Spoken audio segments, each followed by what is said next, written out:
Bonjour à toutes et à tous. Il y a polémique autour du dépistage et de la prise en charge de l'autisme en France. Selon les associations de parents, c'est une situation scandaleuse, un dépistage beaucoup trop tardif et surtout des perspectives qui se résument à l'asile psychiatrique ou à la camisole chimique. On en parle aujourd'hui. Est-ce qu'on se serait trompé ? En tout cas, la France a une façon particulière de prendre en compte l'autisme et de le dépister. Je sais que vous n'êtes pas d'accord, je vous entends soupirer, mais en tout cas, il y a des thérapies comportementales qui sont acceptées à l'étranger et qu'on ne prend pas en compte en France. On en parle aujourd'hui. On est sur cette polémique avec Francis Perrin. Bonjour Francis Perrin. Bonjour. Vous étiez intervenu par téléphone. Spontanément, vous aviez appelé au mois de mai au cours des journées de l'autisme. On parlait donc de cette prise en charge de l'autisme pour nous dire que vous aviez un petit garçon de 3 ans et demi, autiste, et vous étiez très en colère et vous l'êtes encore aujourd'hui. On va revenir dans un instant sur votre histoire. Mohamed Sajidi, bonjour. Vous êtes président de l'association Léa pour Samy, porte-parole de cette association, La Voix de l'enfant autiste. Vous avez un fils qui a 12 ans qui est autiste et vous vous battez justement pour qu'il y ait une prise en charge plus tôt qu'il y ait un diagnostic précoce et un dépistage précoce. Et puis d'autres thérapies, et vous nous raconterez, vous, comment votre fils, l'évolution de votre fils avec ces thérapies. Et professeur Bernard Gols, bonjour. Vous êtes chef du service de pédopsychiatrie à l'hôpital Necker Enfants Malades, professeur de psychiatrie de l'enfant et de l'adolescent à l'université René Descartes, et vous venez de publier ce livre, Autisme, état des lieux et horizon. Donc vous nous direz... C'est un livre collectif, hein. C'est un livre collectif que vous avez dirigé, où il y a plusieurs auteurs, mais vous avez participé. Mais votre livre dit « L'autisme infantile précoce demeure encore aujourd'hui une question délicate. Il est nécessaire d'aborder avec le plus grand calme et le plus grand sérieux pour ne pas relancer des polémiques passionnelles et stériles. » Donc vous dites qu'il n'y a pas de polémique, en gros. J'ai dit ça là dans ce que vous venez de lire ? Des polémiques stériles et... Je ne dis pas qu'il n'y a pas de polémique, je dis que la polémique est stérile, est inutile. C'est pas pareil de dire qu'il n'y a pas de polémique. Mais je pense que vous commencez votre émission de manière polémique, effectivement. Oui, parce que je vais vous dire ce que j'avais écrit dans mon lancement. Ouais. Encore une exception française, celle-là est scandaleuse. En France, près de 100 000 personnes sont traitées comme au Moyen-Âge sont les autistes. Mais tout ça, c'est des mots creux. C'est des mots creux. Ce sont des mots creux. Je suis venu ici parce que je pense qu'à LCI, on peut parler tranquillement et calmement. J'ai demandé que ce soit le cas. Je vais faire en sorte que ce le soit. On ne peut pas rentrer dans des clivages en disant d'un côté tout est bon, d'un côté tout est mauvais. Le tout psychanalytique a échoué. Tout le monde est d'accord là-dessus. Mais le tout pédagogique ou le tout rééducatif échouera aussi. Je crois que si on veut séparer et cliver les choses, on fait comme les enfants autistes, qui ne peuvent pas trouver le juste milieu. Alors moi, je veux parler calmement. J'ai déjà donné beaucoup dans des polémiques où on s'étripe et où il n'en sort rien. Je crois qu'aujourd'hui, en 2005, toutes les conditions sont réunies pour qu'on puisse justement parler beaucoup mieux de tout ça. Et ce que je voudrais corriger simplement dans votre introduction, c'est que si la situation en France n'est pas bonne, je suis parmi de nombreuses personnes à le déplorer, à faire en sorte que les choses s'arrangent. Il y a beaucoup d'autres pays où les choses ne sont pas bonnes non plus, et il ne faut certainement pas prendre les États-Unis comme un exemple. On n'a pas pris les États-Unis, mais il y a quand même des différences de traitement. Alors on va y venir. Encore un mot quand même pour dire que j'ai beaucoup œuvré au cours des 2-3 dernières années, pas tout seul, mais avec d'autres, pour créer le Centre Ressources Autisme Île-de-France, où nous avons là un dialogue extrêmement fructueux avec les parents, entre parents et professionnels, et je ne suis pas là pour m'étriper avec qui que ce soit. Alors, Francis Perrin, je voulais que vous nous racontiez, votre Moi, je me souviens, nous sommes avec mon épouse, je me souviens de ça, et je n'oublierai jamais un certain mois de juillet 2004 où vous nous avez reçus. Et on vous a présenté notre fils Louis, et vous n'avez absolument pas posé le diagnostic, alors que là, on est reparti sans que vous n'avez pas prononcé le mot. Est-ce que je peux intervenir ? Oui, bien sûr. Sans entrer du tout dans les... Non, mais attendez. Non, simplement, vous savez, simplement, je vous pose la question, pourquoi vous nous l'avez repartir dans cette... Alors, on ne parle pas pour l'instant des causes, hein, on parle du dépistage et du diagnostic. Oui. Voilà, exactement. Personne au monde, je vous le dis droit dans les yeux, monsieur Perrin, personne au monde n'a le droit de vous faire un diagnostic d'autisme en vous voyant une fois à propos de votre enfant. La personne qui le fait est un charlatan. Et je peux donner des raisons à cela. Laissez-moi aller au bout de votre phrase et puis après vous répondrez. Quand on voit un enfant qui a des mécanismes autistiques, aussi serrés soient-ils, en une fois, voire même en deux, il faut prendre le temps. Il y a plusieurs situations possibles. Ça peut être un enfant autiste, effectivement. Mais ça peut être aussi un enfant qui a eu une dépression quand il était bébé et qui s'est enfermé dans les mécanismes autistiques qui n'ont pas du tout le même avenir qu'une structure autistique primaire. Ça ne se diagnostique pas en une fois, pas en deux et peut-être même en trois. Il faut observer l'enfant un certain temps. Monsieur, je vous laisserai tout le temps que vous voulez après. C'est pas une exception française. C'est une discussion que nous avons dans tous les congrès mondiaux. C'est une discussion que nous avons dans tous les congrès mondiaux. mondiaux, la distinction entre mécanisme autistique, notamment après une dépression du bébé, et structure autistique primaire est un problème mondial, qui ne se fait pas en 2 minutes. Et je termine ma phrase. Et parler d'autisme à ce moment-là pose un problème éthique. Il ne s'agit pas du tout de faire de la rétention d'informations. Je suis tout à fait pour que les parents ont le droit de savoir ce qu'on pense de leur enfant, mais ils n'ont pas le droit de savoir ce qu'on pense faux.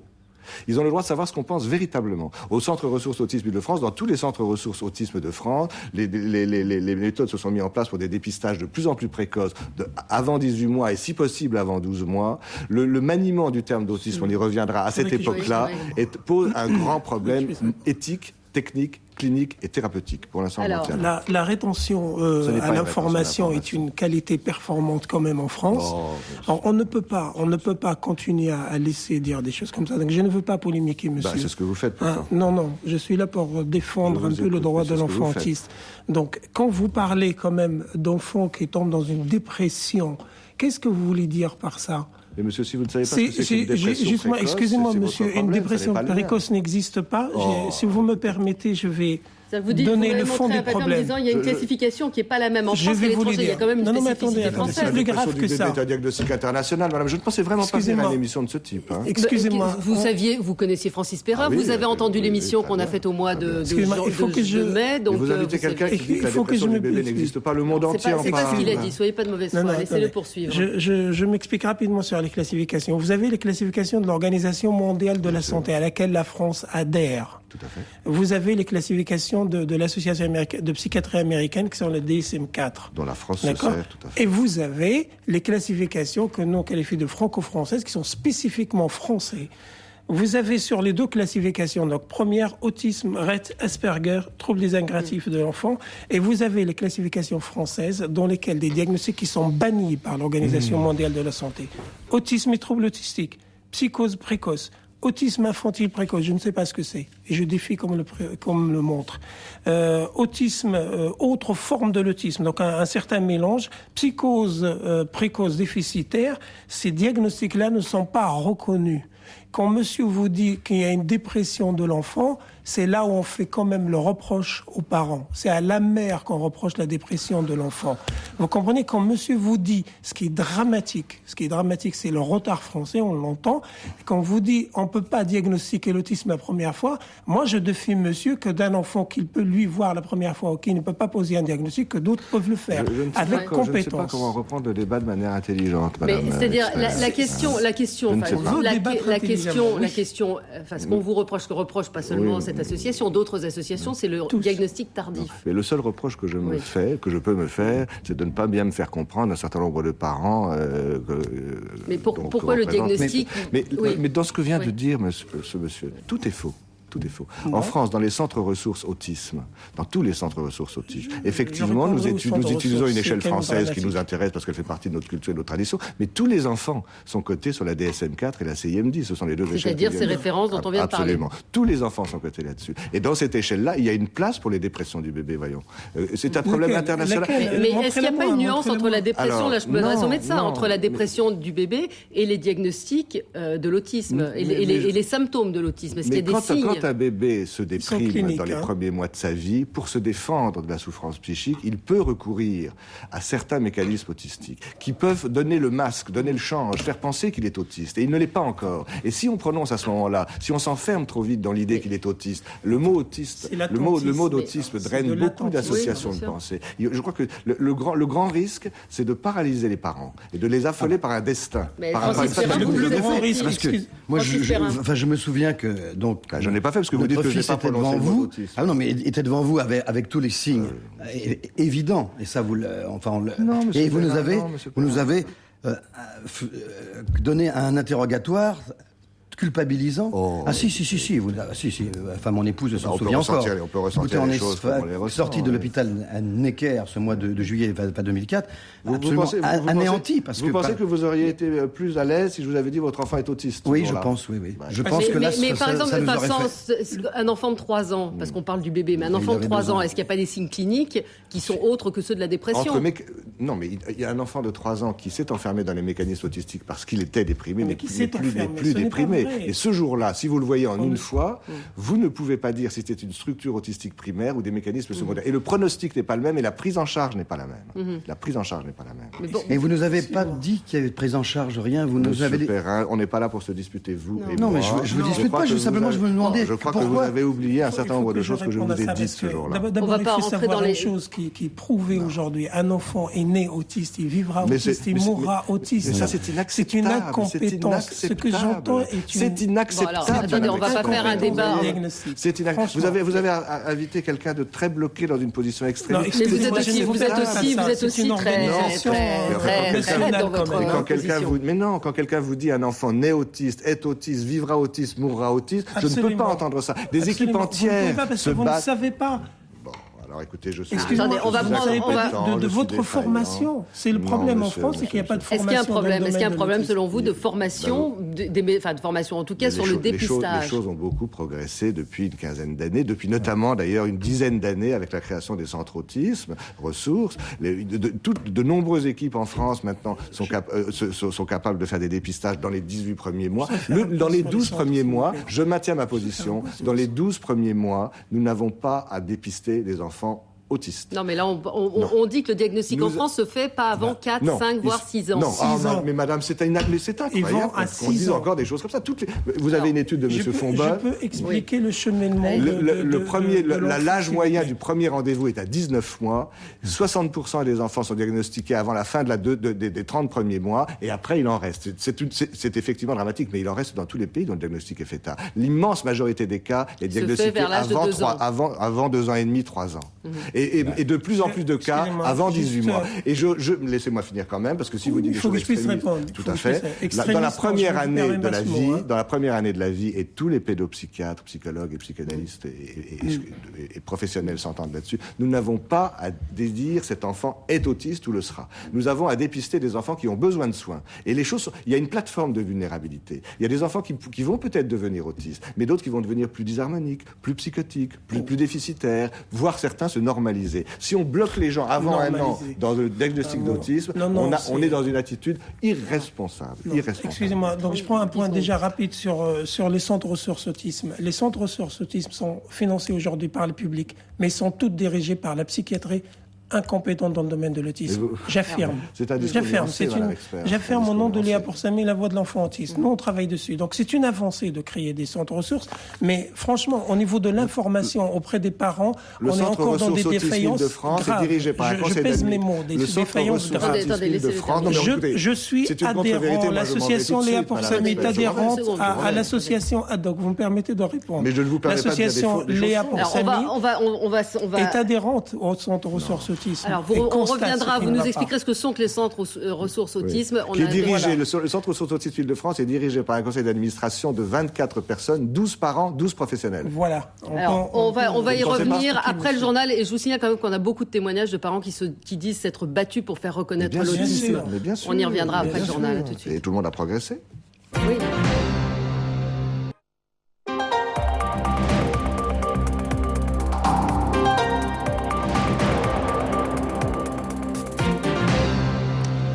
On parle du dépistage et du traitement de l'autisme en France, polémique autour du dépistage précoce et de la prise en charge des autistes. 01 41 41 43 00. On en parle avec Francis Perrin. Donc, faut-il rappeler que vous êtes comédien, vous êtes surtout le papa d'un petit garçon autiste qui a 3 ans et demi aujourd'hui.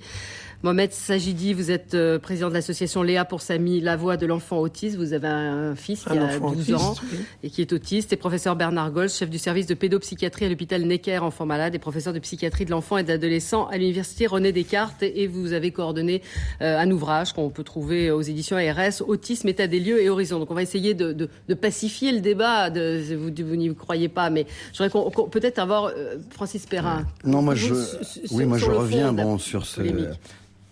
Mon épouse s'était rendu compte, quand il était pendant sa première année, donc que c'était pas un enfant qui réagissait comme d'autres, quoi, bien qu'on n'en ait pas eu après.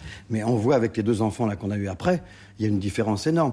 Et moi, ce que je voudrais, c'est simplement que ce traitement que nous faisons, je ne dis pas que c'est ça, surtout pas. Il y a plein de choses qui sont, parce que l'autisme est multiple, et c'est pas ça. Il y a plein de traitements qui sont vraiment. Mais le traitement que nous faisons en ce moment là pour notre fils, qui c'est ABA, qui est une méthode éducative, l'analyse appliquée du comportement, qu'il a depuis 6 mois, les progrès sont. Enfin, on nous a dit, et ça je me souviens, et c'est pas vous, Monsieur Gols qui nous avait dit ça, mais on a vu les gens après qui nous ont dit, il ne parlera jamais. C'est sûrement pas moi, oui. Non. Ah mais je ne dis pas que c'est vous, mais il y a une personne, je me souviens très bien, il ne parlera jamais. Il va rentrer à l'école, il commence à parler, il nous reconnaît, il sait l'alphabet, il sait compter. Enfin, je veux dire, tout d'un coup, il y a une évolution extraordinaire. Il reconnaît ses frères et sœurs. Il y a une. Enfin, on sent qu'il y a des progrès. C'est une méthode qui doit être reconnue en France. Je dis pas que c'est la seule qui est valable, mais c'est une des méthodes qui doit exister. Et pourquoi elle n'existe pas en France? Pourquoi elle n'est pas reconnue? C'est là-dessus que vous vous battez. Moi, je me bats uniquement pour ça, pour que cette méthode, pour que d'autres parents puissent avoir accès, parce que c'est remboursé, parce que ça coûte une fortune. Ça coûte une fortune.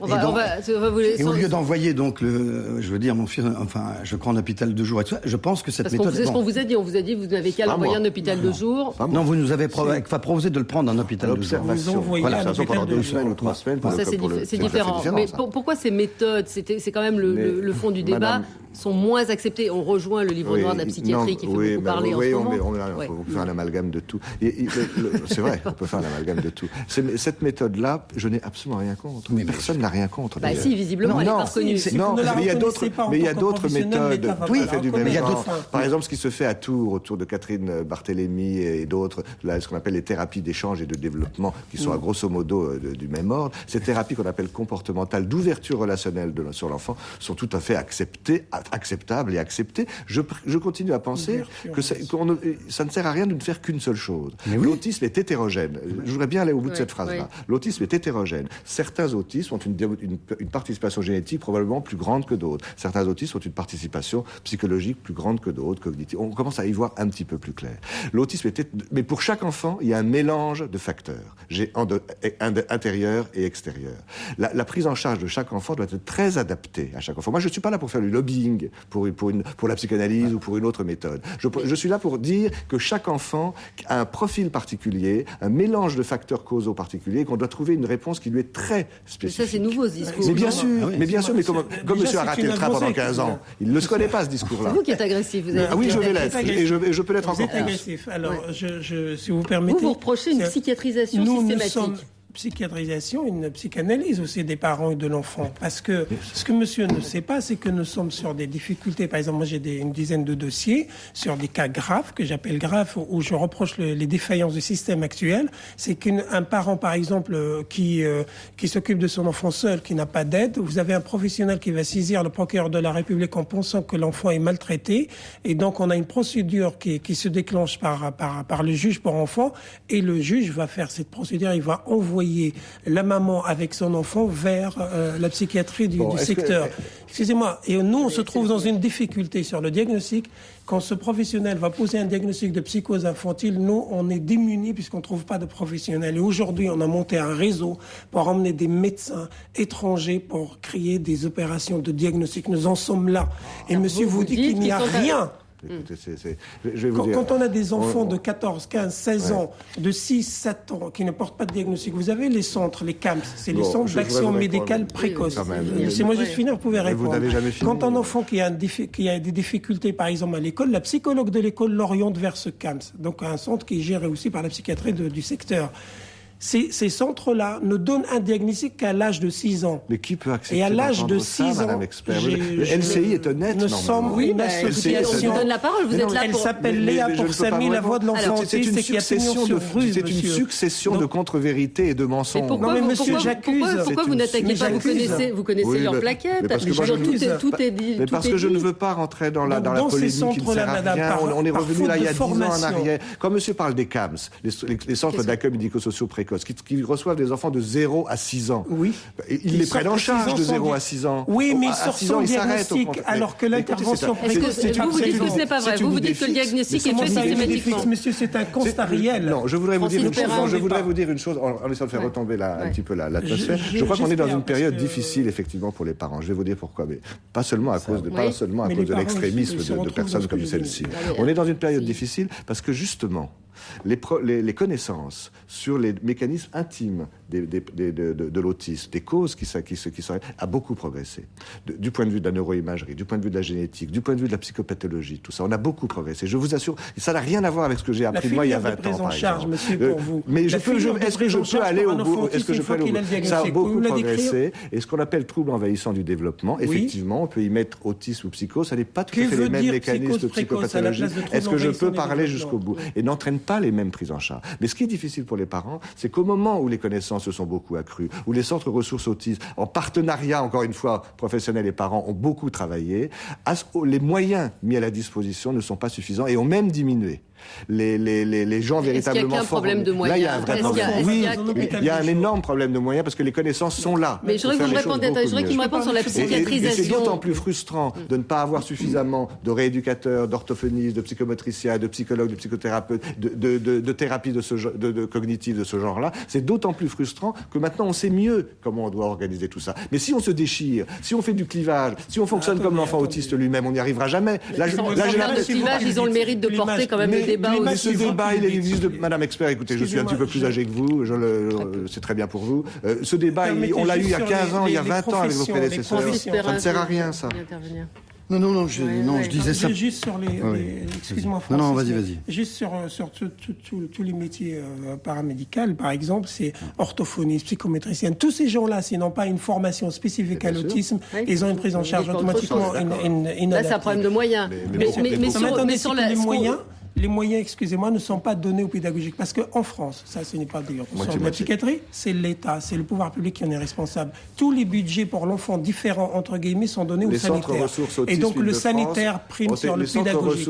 Il n'y a pas de budget. Contrairement à ce que dit monsieur, les centres ressources autisme Île-de-France en 96, par les décrets Simone Veil, ont été créés et fonctionnent de cette manière-là pour répartir les crédits à part égale entre le soin, le pédagogique et le rééducatif. Et c'est pas monsieur qui fera changer la vie. Mais vous réfutez la notion de psychiatrisation systématique, c'est-à-dire que quand on dit que les enfants autistes aujourd'hui n'ont pas d'autre solution que d'aller en institution, en asile psychiatrique ou en camisole chimique. C'est tout à fait faux. Beaucoup d'enfants autistes se sont pris en charge en externe, avec une coordination de différentes actions, et les parents d'ailleurs ont leur mot à dire pour choisir ce qu'ils ont envie de faire. Sûr. Et je suis tout à fait d'accord avec ça. C'est une avancée. On ne va pas faire de rétention d'informations. On peut tout à fait, mais pour un enfant en externe, sans institution, le mettre en rééducation orthophonique par des gens compétents, en psychomotrice, avoir une insertion scolaire en petits groupes. Les parents font le lien de tout ça. Mais le psychiatre peut avoir son mot à dire là-dessus. Sauf qu'il y a des parents qui n'ont pas les moyens de faire ça. Donc le psychiatre peut avoir son mot à dire pour organiser l'ensemble de la prise en charge. Et c'est pas parce qu'un psychiatre se penche sur un problème que le problème est psychiatrisé. On peut réfléchir ensemble si on n'est pas dans la haine. Non, mais la réponse apportée, ce qu'on entend, est insuffisante. Parce que les moyens, parallèlement à l'accroissement des connaissances, depuis 5 ans ou 10 ans, les moyens ont baissé. Mais pour revenir à ce que disait Francis Perrin, sur la méthode dont il est question là, pourquoi est-ce qu'il n'y a pas d'exploration? Nous, on avait reçu ministre de la Santé de l'époque. Parce que nous avons en France la thérapie d'échange et de développement qui est beaucoup plus ancienne, qui a été validée, qui est utilisée dans beaucoup d'endroits, qui est développée par l'équipe de Madame Catherine Barthélémy à Tours. On peut une équipe. Mais non, qui est diffusée dans tous les centres ressources. Tout le monde la connaît et l'utilise à sa manière. Là, c'est du lobbying pour une. Non, mais on ne vous permet pas ça. Je dis juste une chose sur le lobbying. Nous, au niveau de l'association, on est très vigilants, même s'il y a une approche de traitement du comportement, par exemple, on est très méfiant parce qu'il faut aussi des compétences dans ce domaine-là. Donc c'est faux. Nous appliquons et nous expérimentons. Ça fait déjà 1 an qu'on expérimente sur plusieurs dizaines d'enfants, notamment ici au Maroc, sur cette prise en charge. Elle avance. Il y en a d'autres comme le PEX, par exemple, comme le TEACH, et qui sont pratiqués, qui marchent. Donc Donc il n'y a pas de lobby, monsieur. Nous sommes dans une association de défense. Donc on protège l'enfant et on le défend. C'est différent. C'est différent. Sur les hôpitaux de jour, ce qui est dramatique, vous savez, monsieur par exemple ou un pédopsychiatre envoie un enfant vers un hôpital de jour, il y a 600 € par jour qui sont directement payés par la sécurité sociale. Or, un enfant qui va à l'école, il y en a par centaines aujourd'hui. Pour obtenir une auxiliaire de vie scolaire, c'est impossible parce que le budget n'est pas là. Et ça, pour moi, c'est du ressort du Premier ministre qui doit séparer le budget entre le pédagogique et le sanitaire. Quant au problème du diagnostic, il faut que les pouvoirs publics créent une commission qui va dans les institutions publiques, notamment Necker, et que les enfants qui sont pris dans ces hôpitaux du jour soient diagnostiqués, évalués, qu'on évalue la prise en charge de ces enfants. Bon, écoutez, est-ce que je suis là pour faire donner des leçons sur mon service à Necker? C'est une des unités d'évaluation du Centre Source Autisme Île-de-France. Je pense qu'on connaît notre travail. Vous pouvez entendre ce qu'on vous dit. C'est une association qui représente des parents. Alors laissez-moi vous répondre. Vous pouvez entendre. Mais j'entends, mais monsieur fait comme si... C'est un combat personnel qu'il mène. Monsieur fait comme si l'objectif principal... Est-ce que je peux parler? Monsieur fait comme si l'objectif des pédopsychiatres ou des psys en général était de maltraiter les enfants, de maltraiter les parents, de les mettre coûte que coûte en hôpital de jour en attendant l'hôpital psychiatrique à 18 ans. Vous croyez que je me reconnais dans ce schéma? Vous pensez que je me reconnais dans ce schéma? La plus grande partie des enfants autistes en France, et je m'en félicite, ne sont pas en hôpital de jour. L'hôpital de jour peut être une solution encore importante pour beaucoup d'entre eux. Mais beaucoup d'entre eux sont suivis en externe et le seront de plus en plus. Mais ils le seront, je le répète, et votre discours ne m'intéresse plus, ils le seront, et je le répète, dans de bonnes conditions, si avec les parents, en partenariat, on arrive à coordonner de manière correcte différents types d'interventions. Mais qu'est-ce qu'il faut pour ça? Francis Perret, qu'est-ce que vous demandez? Il faut beaucoup de gens formés. Il faut beaucoup de gens formés. Oui. Exactement. Je viens de répondre exactement ça. Mais pas des gens déformés. Mais il faut beaucoup de gens formés. Non, c'est ça, parce que le désarroi des parents, il faut penser à ça. Vous êtes dans cette situation. Il faut penser au désarroi des parents. Je ne pense qu'à ça, monsieur Perret. Je précise. Mais je le souhaite, je le crois. C'est pourquoi j'ai l'impression de perdre mon temps ce matin, parce qu'on ne parle pas de ça. Mais je ne pense qu'à ça. Il faut penser aux enfants, aux parents, et il y a beaucoup d'enfants perdus devant cette problème. C'est le fond du problème. Voilà, il faut aider parce on a des témoignages de gens qui nous disent on n'est pas écoutés, on n'est pas entendus. Qu'est-ce qu'on peut faire? Vous en aurez, même quand les moyens seront très développés, vous aurez toujours des gens qui sont déçus de quelque chose. Actuellement, je vous le dis, le problème est le croisement des choses. Les connaissances ont beaucoup augmenté, elles sont multifactorielles. Vous dites que les choses ont bougé, sont en train de bouger. Beaucoup bougé. Et depuis 10 ans ou 15 ans, il y a très longtemps que je n'avais plus eu ce genre de débat et je m'en félicitais. Mais par contre, les moyens ont baissé. Pourquoi? Parce que les crédits vers la psychiatrie ont baissé, les crédits vers la pédagogie spécialisée ont baissé, les crédits vers l'éducation n'ont pas augmenté. Donc c'est ça, là est l'effort. Là est l'effort et ce chassé-croisé crée une souffrance chez les parents. L'État est responsable de laisser apparaître ou autoriser les médecins à poser des faux et mauvais diagnostics bannis par l'Organisation de la santé, mondiale de la santé. J'insiste là-dessus. Notre combat, pourquoi nous faisons la marche de l'espérance samedi prochain, c'est de faire accepter par l'État, d'abord adopter les classifications internationales une fois pour toutes et bannir les classifications franco-françaises qui sont la source principale du gâchis de l'enfant et de sa famille. Je pèse mes mots en toute responsabilité. J'ai dit que tous les enfants en France, dans les centres ressources, dans les unités d'évaluation, sont labellisés, sont diagnostiqués avec la DSM-4 et la CMD. Monsieur n'écoute rien. Un dernier mot. J'ai été reçu avec Madame Hague et toute une série de professionnels de différents horizons au ministère il y a quelques mois, par Francis Brunel, qui travaille à Necker mais qui est conseiller du ministre, et qui a écouté avec la plus grande attention le fait qu'actuellement, nous avons des enfants les enfants qui sont pris en charge tôt, de manière multidimensionnelle et avec une bonne... Oui, donc vous êtes d'accord sur ce point-là? Tout à fait, émergent de l'autisme. Si on a pris le temps d'abord de bien savoir où on en était du point de vue du diagnostic, pas en une fois. Mais ensuite, ils émergent. Et M. Brunel, le ministère, a été très soucieux, effectivement, de ne pas se laisser enfermer dans des clivages de ce type-là. Alors, faites des émissions qui ne ramènent pas ces clivages à nouveau. C'est terminé. Je suis désolée. Le mot de la fin à Francis Perrin, c'est il faut quoi?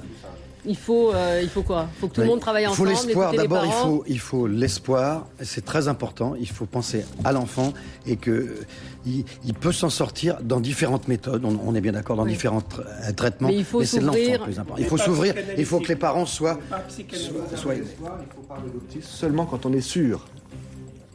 Si on parle de c'est avec certitude. Merci à tous les trois. Débat mouvementé. Je ne sais pas si on a réconcilié tout le monde. Je ne pense pas. Mais en tout cas, je pense que nos téléspectateurs auront appris des choses. Tout de suite, le journal.